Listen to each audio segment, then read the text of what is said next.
Megan from A Travel to You Zoo here. Today we're going to learn about leopard geckos. I have one albino leopard gecko, and his name is Bilbo. So, let's learn about leopard geckos.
So the next thing we're going to talk about is habitat. We're just going to talk about basic needs for people that are just starting out with leopard geckos. You need to have a 15-gallon minimum size terrarium for these guys. Ideally, I always say the bigger the better, so ideally you want to have a tank that's even bigger than that. My guy is actually in a 36-gallon long, so I'll show you quickly what his tank looks like here. So you can see him, he's hanging out. So his tank is actually what's called a vivarium, which just means that it's a fully live tank. So in his tank I have, not gravel, dirt as his substrate with a whole bunch of what's called isopods that help to keep a natural cleaning system in his tank.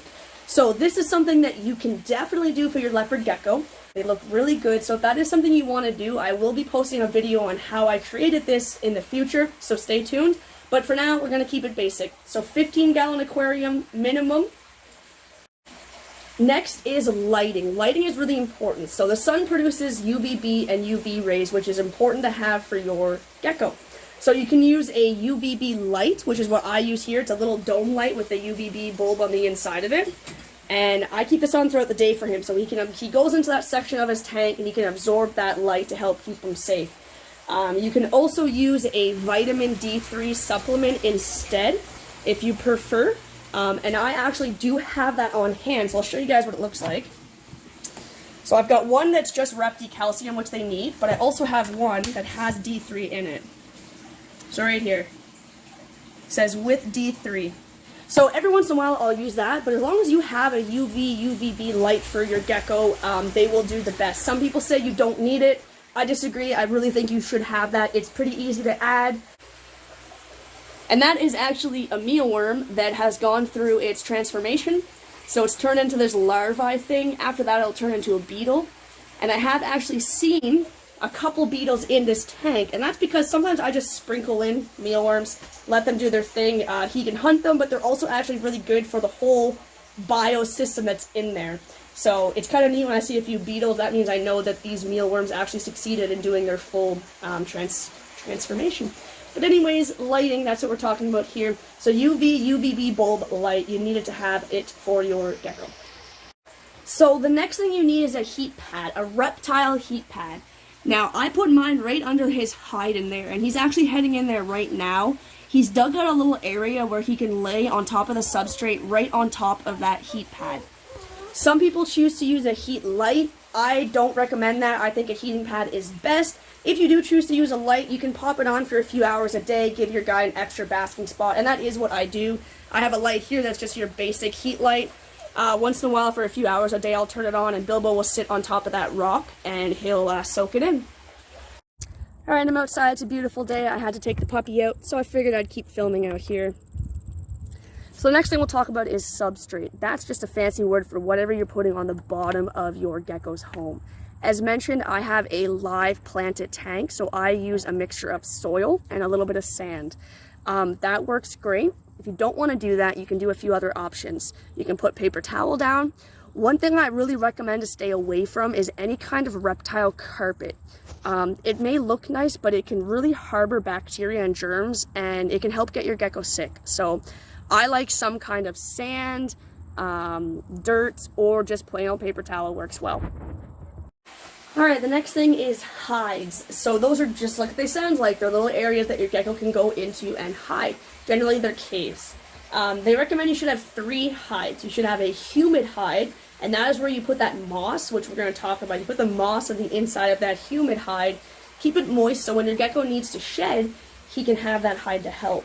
So for me, this is my moist hide over here, and he was just in it early on this video. The next 2 hides you need, one is your heat hide, so that's where you put your heating pad underneath. And for me, this is this one right here. And then the third hide is just something kind of in between, so it's not quite cold, it's not quite hot, it's like in the middle, so they can go in that if they want. And that's that little rock thing back there.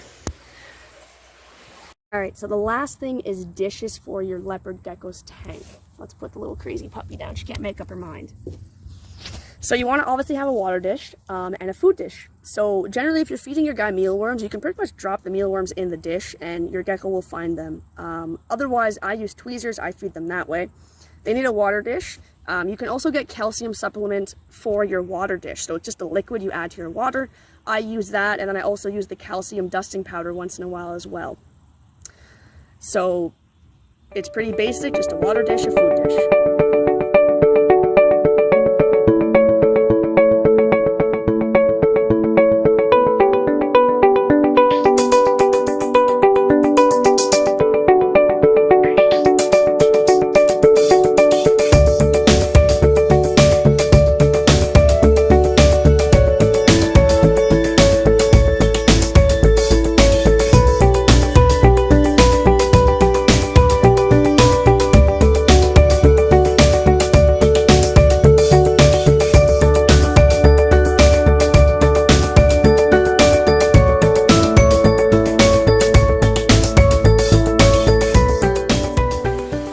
Well, that's it for today and leopard geckos. I hope you enjoyed meeting Bilbo.